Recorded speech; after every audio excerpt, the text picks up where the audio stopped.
السلام عليكم ورحمة الله. ازيكم يا شباب؟ عاملين ايه؟ يا رب تكونوا بخير. اسعد الله صباحكم او مساءكم اينما كنتم بعون الله وقدرته. اللهم لا سهل الا ما جعلته لنا سهلا، وان شئت يا مولانا جعلت لنا الصعب سهلا ان شاء الله. ان شاء الله يا شباب هنبدأ النهارده اولى محاضراتنا في كورس الفارماسي اسينشالز فروم ساينس تو براكتس. يعني ايه يا دكتور؟ قال لك يا باشا انا هديك دلوقتي مش كورس او تو سي، لا خالص، لا مش او تو سي اقول لك والله انا عندي المريض الفلاني هيبقى كذا وكذا، مفيش الكلام ده. هديك علم. هديك ايه؟ هديك علم، هاخد ايه بايدك من منطقه العلم الى الممارسه. يعني هديك العلم وهديك الممارسه، تمام؟ اللي هو هديك الساينس وهديك البراكتس، تمام كده؟ كلام جميل. ماشي. الانستراكتور بتاع الكورس هيكون الدكتور حسام. مين هو الدكتور حسام؟ اللي هو انا طبعا، يعني تمام. خريج جامعه في مصر، جامعه الازهر طبعا. الشغل الشاغل والاول ورقم واحد هو مقدم كورسات لطلبة كلية صيدلة من سنة أولى لغاية سنة 5، تمام؟ في كل المواد بقى تحت مسمى اسم دكتور دوبامين، ماشي؟ يعني هو اسمه برضه هو حسام ده هو دكتور دوبامين، تمام؟ اللي هو أنا يعني، تمام؟ ماشي. بدي بقى كورسات بقى في كله بقى، الكيمياء العضويه، الكيمياء التحليليه، الفسيولوجي، ومعايا تيمز طبعا معانا في الايه والاناتومي والهيستولوجي والميكروبيولوجي والكلام ده كله. يعني من سنه اولى لغايه سنه 5 انت معايا ان شاء الله باذن الله، تمام؟ حلو. ماشي. قال لك بيكون عباره عن ايه الكورس يا دكتور؟ ايه المحتوى بتاع الكورس؟ المحتوى بتاع الكورس حضرتك بشرح لك من الداتا الخاصه بالجامعه بتاعتك. يعني انت جامعه ام تي اي عندك، انت جامعه مثلا الام اس اي، انت جامعه مثلا نيو جيزه، اي جامعه في الكليه، اي جامعه، انت حضرتك بتبعت لي البي دي اف بتاع الدكتور الخاص بالدكتور، بشرح لك عليه الفيديو وبشرح لك عليه كل حاجه، تمام؟ كلام جميل. ببعت لك الفيديو عباره عن شرح للمحتوى بتاعك، تمام؟ ببعت لك مع الفيديو ده بي دي اف صغير فيه بعض الاسئله ام سي كيو على ترو فولس، على شويه ايه جيف ريزونز وهكذا، وشويه ريتنج كده على الايه المحاضره، تمام؟ وبكلمك بعدها بشويه، مثلا بعدها بيوم ولا حاجه، لغايه ما تخلص الكلام ده بقى ايه، بشوفك انت حليت الكلام ده ولا ما حليتش، واسالك في الايه في محتوى المحاضره، تمام. بعد كل 3 محاضرات في فاينل اكزام. يعني ايه فاينل اكزام يا دكتور؟ يعني بحكي لك الفاينل بتاع حضرتك. علشان ايه؟ طبعا حضرتك دلوقتي مثلا لو مثلا انت مش مذاكر كويس ومش مأكد الدنيا، فاعرف الحق حضرتك من اول 3 محاضرات، تمام؟ بعد كل 3 محاضرات، يعني المحاضره الثالثه في فاينل اكزام، اسم المحاضره السادسه على اول 6 محاضرات، المحاضره التاسعه في فاينل اكزام، وهكذا لغايه ما نخلص ان شاء الله باذن الله تعالى الايه الماده، تمام. يعني من الاخر كده يا دكتور، الدكاتره الطلبه اللي بتذاكر هي فقط اللي بتكمل، هي اللي فقط اللي بتكمل معايا. يعني اللي بقى عايز يجيب جي بي ايه، اللي عايز يعدل من نفسه يظبط نفسه، عشان ليه بقى؟ عشان هتلاقيني بنط لك كل شويه، تمام؟ في بي دي اف اسئله، في فاينل اكزام، في مش عارف ايه، في حاجات كتير كده ان شاء الله باذن الله تعالى يعني. تمام. ده بس ايه حاجه كده، يعني ايه ده الشغل الشاغل. وبدانا نشرح لكم كورس اللي هو فروم ساينس الفارماسي فروم ساينس تو براكتس، تمام؟ ده ان شاء الله باذن الله الكورس ده هننزله خلال الفتره القادمه ان شاء الله، تمام. النهارده ان شاء الله باذن الله هيكون عباره عن انترودكشن فيديو كده، حاجه كده بسيطه ان شاء الله باذن الله، بس هنفتح لك الدنيا ونديك معلومات انت حضرتك اكيد عارفها، تمام؟ ولكن انا هنظبطها لك بس يعني شويه، ونظبط لك الدنيا، وهنعرف هنقول ايه، هنذاكر ايه، وهناخد ايه في الايه الفتره القادمه ان شاء الله. اول حاجه النهارده هكلمك عن الفارماسي، الصيدله هي عباره عن ايه، اجاوب لك عن السؤال ده، وات از فارماسي. هقول لك طبعا المين برانشز بتاع الفارماسي، الفروع والحاجات بتاعه الفارماسي او الصيدله، كليه صيدله اللي حضرتك بتدرسها دي عباره عن ايه.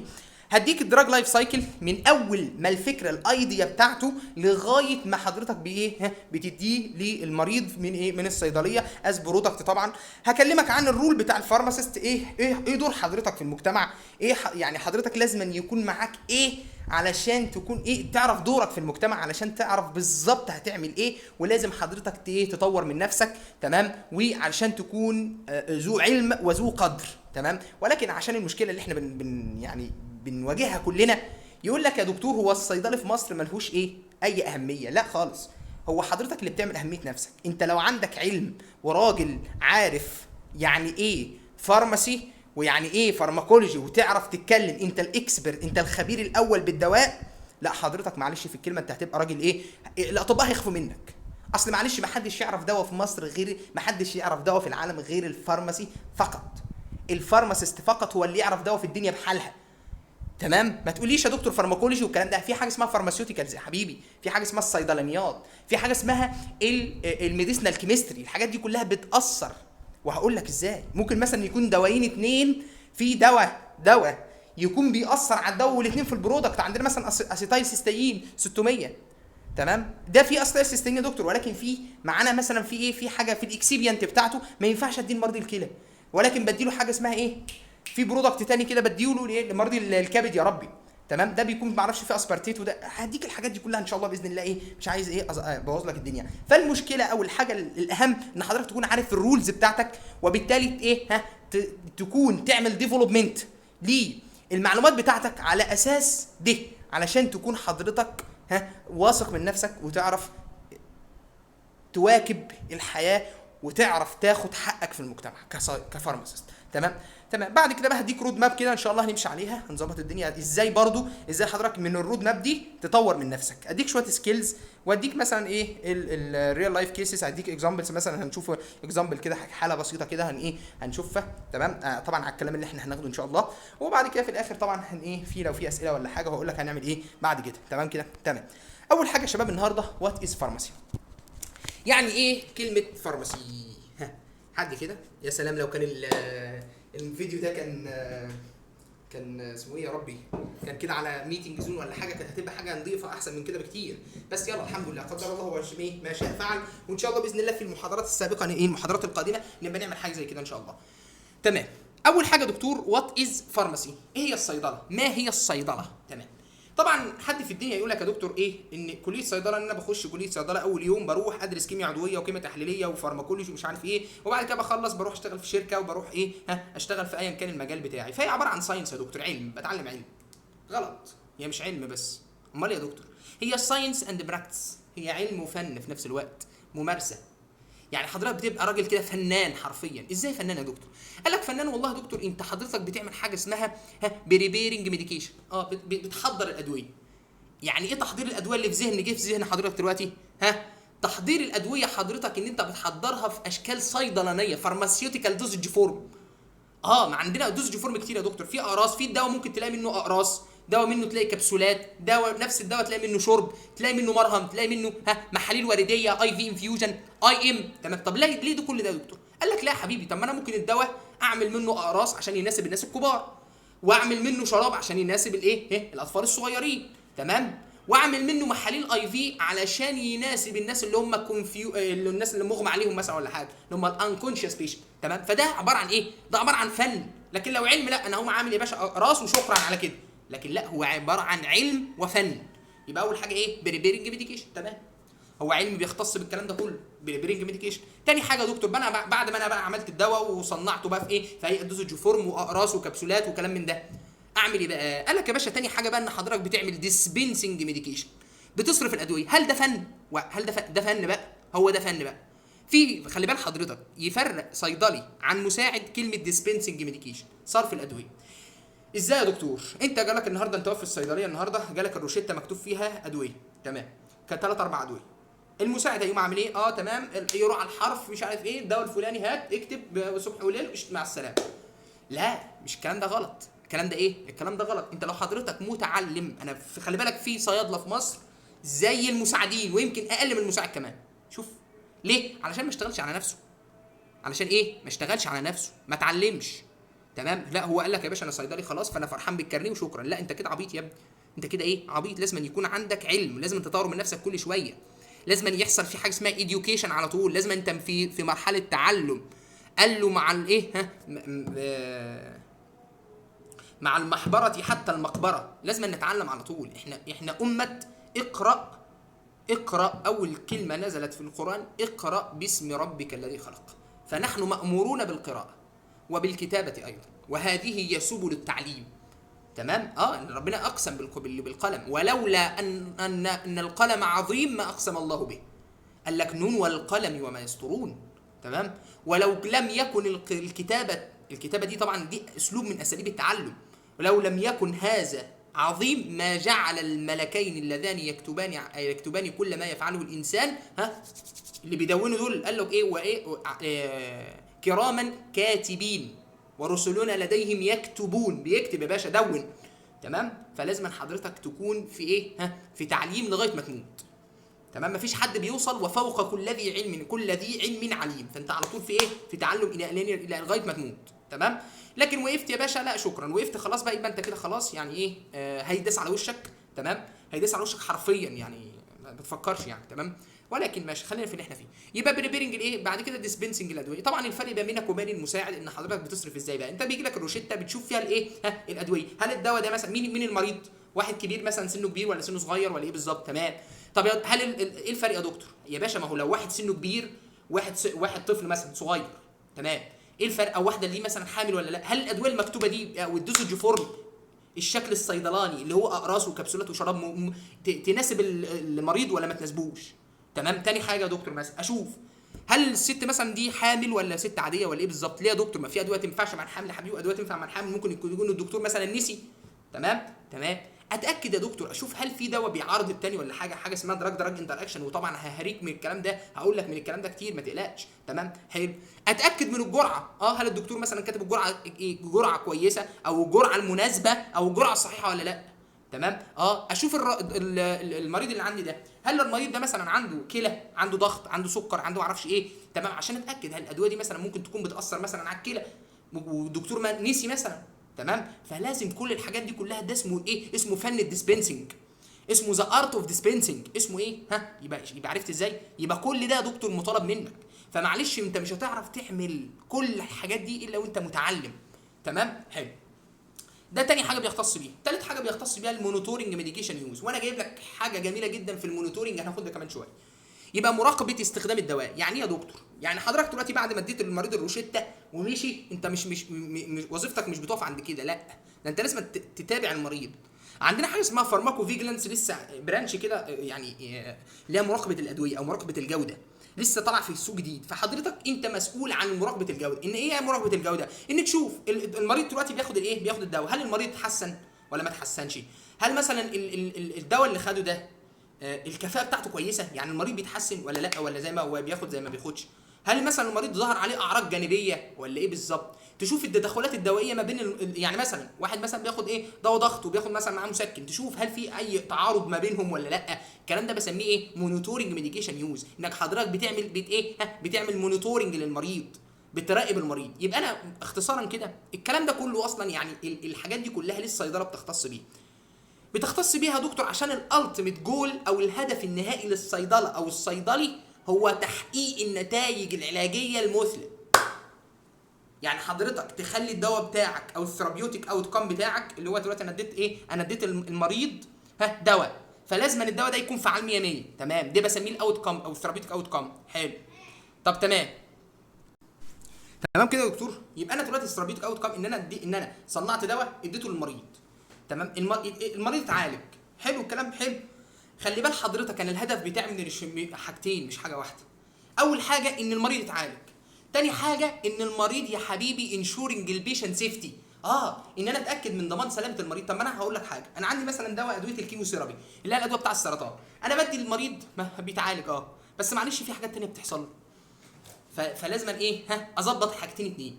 يبقى انا ركز بقى في الحته دي بقى، عشان دي الحته دي مهمه جدا جدا جدا. وانت واقف في الصيدليه لازم تدي للمريض دواء يكون له هاي ثيرابيوتيك اوت كم، يعني النتائج العلاجيه بتاعته كبيره حلوه، يخلي المريض يعني المرض اللي عنده يمشي وتحسن حالته كواليتي اوف لايف. تمام، مع ضمان سلامته. تمام، مع ان البيشنت سيفتي. يعني انا عندي حاجتين، هاي ثيرابيوتيك هاي افكتيف، الدواء اللي انت هتديه للمريض ده لازم يكون افكتيف، ولازم يكون في نفس الوقت ايه ولازم يكون بيشنت سيفتي. تمام يا دكتور، كلام جميل جدا. طبعا هي دي الحته اللي بقول لك عليها. ازاي اعمل؟ انا دلوقتي حضرت الدواء ماشي كصيدلي، صرفت الدواء، ظبطت، شفت بقى الهيستوري كل حاجه. بعد كده بقى عايز اراقب الدواء ازاي بقى. كلمه ثيرابيوتيك دراج مونيتورنج دي خلي بالك ما بتلاقيهاش غير في المستشفيات فقط. ازاي يا دكتور؟ انا ماشي مثلا مريض على دواء مثلا زي الفينيتوين. تمام، حلو. ازاي اراقب؟ لازم الفينيتوين ده من الادويه اللي ليها نارو ثيرابيوتيك اندكس. يعني ايه يا دكتور ليها نارو؟ يعني حبيبي لو اديته مثلا الفرق ما بين الجرعه اللي بتعالج والجرعه اللي بتموت قليل. تمام، فممكن المريض فلازم لازم اعمل له مونيتورنج، اشوف نسبه هل الدواء ده مثلا انت بتديه بيمتص يروح يشتغل، لازم بعد ما يشتغل يطلع بره الجسم. حته هناخدها كمان شويه برضه. تمام، لازم يطلع بره الايه الجسم، لازم يمشي في الدوره دي كلها. تمام، ممكن الدواء ياخده يشتغل ما يطلعش بره الجسم، فيحصل له ايه اكيوميشن داخل الجسم، فيزيد نسبته داخل الجسم، فيعمل لك ايه اعراض جانبيه واثار وحاجات كتير كده. فلازم تعمل ايه بقى؟ مراقبه استخدام الدواء، ثيرابيوتيك دراج مونيتورنج. ثيرابيوتيك ايه دراج مونيتورنج. ازاي يا دكتور؟ اول حاجه انا اديت مثلا المريض النهارده الدواء، بكره مش عارف ايه، انا بتكلم ده كله على الهوسبيتال فارماسي، انت شغال في الصيدليه مش هتعرف تعمل دراج مونيتورنج في قلب الايه في قلب الصيدليه بالاسلوب اللي انا هقول لك عليه ده. تمام، انت ممكن تعمل ثيرابيوتيك دراج مونيتورنج في قلب الصيدليه، وده حاجه مهمه جدا في الاو تو سي. ازاي يا دكتور؟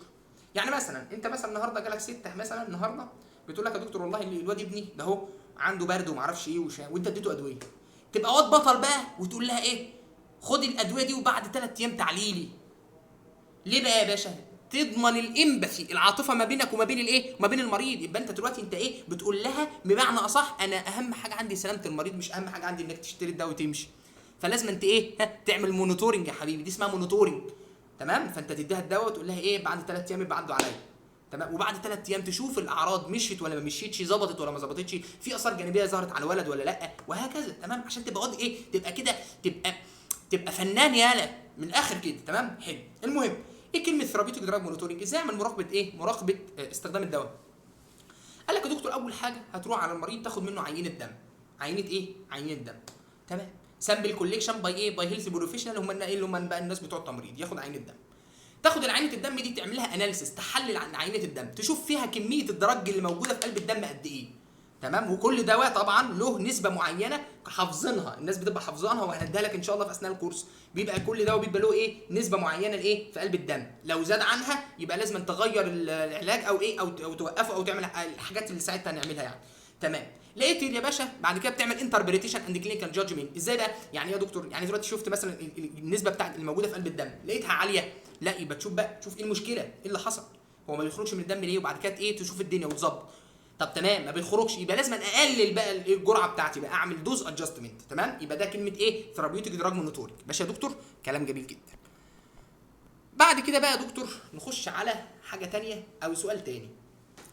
Why is pharmacy important؟ يعني لماذا الصيدله مهمه؟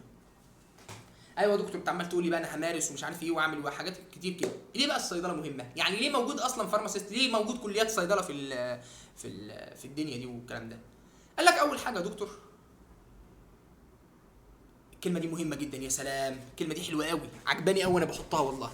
بيقول لك ايه؟ الدراجز ار ذا موست كومون ميديكال انترفنشن وورلد وايد. يعني الادويه هي التدخل الطبي الاكثر شيوعا على مر التاريخ والعصور. يعني من الاخر كده لو واحد النهارده في جميع انحاء العالم، الادويه تعتبر الخط الاول لعلاج اي مرض او معظم الامراض. لعلاج ايه؟ معظم الامراض. تمام؟ تمام. فانا دلوقتي يا دكتور انا عندي الدواء او الدراجز ده هو الخط الاول لعلاج اي مرض في العالم. حلو قوي، الناس كلها عندها امراض. حلو. فليه الصيدله مهمه؟ ما الصيدله يا حبيبي بتطلع صيادله، الصيادله دول بيعملوا ايه؟ هو الخبير الاول بالدواء. يبقى حضرتك مهمتك من مهمه الدواء. الدواء مهم والصيدلي مهم برضه. بس حضرتك امتى تكون حضرتك مهم؟ لما تكون حضرتك عالم. معلش مش راجل، لا مش يا فرحتي دخلت كليه الصيدله وخرجت منها كيومي ولدتني امي كمثل الحمار يحمل اسفاره. لا لا لا لا، مش الكلام ده. انت جاي منين؟ جاي من الكليه. رايح فين؟ جاي من رايح في الكليه وما تعرفش حاجه. بقول لك مثلا الثرومبوزس يعني ايه ما تعرفش؟ هتقول يا دكتور انا في كليه الصيدله. لا يا حبيبي، اما اقول لك مثلا الدواء ده بيعالج مثلا حاجه اسمها زولينجس اديسون سندروم. تبقى عارف يعني ايه زولينجس اديسون سندروم دي. تقول لي مثلا يا دكتور انا عندي لما اقول لك مثلا عندي حاجه اسمها الاستروك سندروم. ايه يا دكتور الاستروك سندروم؟ ازاي اعالجها؟ ما انت مش عارف اصلا يعني ايه استروك سندروم، فانت كده عبيط. تمام؟ فكده ايه؟ فلازم حضرتك تكون جامع للعلوم كلها. مش هقول لك العلوم كلها، لا معلش التخصص مهم برضه، بس معلش تكون عارف البيزكس في كل حاجه. تمام؟ تمام. المهم نكمل ايه اللي احنا بنقوله يعني. يبقى اول حاجه يا دكتور ليه الصيدله مهمه؟ قلت لك علشان الادراج هو الادويه هي التدخل الطبي الاكثر شيوعا. يعني اكتر حاجه موجوده في الدنيا دي كلها هي الادويه. بيقول لك يا باشا ان تجاره الادويه تاني اغنى تجاره بعد تجاره السلاح. تمام؟ حلو. المهم مش مشكله. يبقى انت دلوقتي يا دكتور ليه الصيدله مهمه؟ عشان الدواء مهم. ماشي. تاني حاجه البيرسوناليزد ميديسنز. ايه البيرسونال اللي هو الطب الشخصي. يعني ايه الطب الشخصي؟ يعني مثلا تقف في الصيدليه النهارده مثلا وبتقول مثلا يا دكتور واحد جالك قال لك يا دكتور والله انا عندي مثلا ايه برد، عندي ايه، عندي سخونيه ورشح. ماشي، اديته دواء ومشي. بعد كمان شويه جه مين؟ جه واحده ست حامل قالت لك ايه؟ قالت لك والله يا دكتور انا عندي رشح وبرد، نفس البرد نفس الحاجات، اديتها دواء تاني خالص. فده بسميه البيرسوناليزد ميديسن، هو الطب الشخصي، ان لكل مريض له دواء معين وجرعه معينه حسب حالته. حسب ايه؟ حسب حالته، يعني عمره، وزنه، وظائف الكلى بتاعته والكبد والكلام ده كله. تمام كده يا دكتور؟ كلام جميل جدا. تاني يا دكتور، ومين اللي هيعمل البيرسوناليزد ميديسن ده؟ مفيش غيرك، مفيش غيرك انت، مفيش غيرك كصيدلي انت اللي تعرف تعمل الكلام ده. مفيش حد يعرف يعمل الكلام ده، كله بالعبيط. هذا ما وجدنا عليه اباءنا، ان حضرتك تتعلم لازم حضرتك انت اللي تعمل الكلام ده. ما عرفتش تعمله معلش ارقد في الايه، في الخط. تمام. ويقول لك يا باشا احنا الصيادله كتروا. ما كتروا ليه؟ ما هم كتروا كايه، كغثاء السيل. معلش الراجل النهارده بيتخرج وايه، عارف له كام دواء وخلاص والدنيا خلصت. لا يا حبيبي انت مش متعلم، انت عبيط. انت ايه؟ انت عبيط. تمام كده يا دكتور؟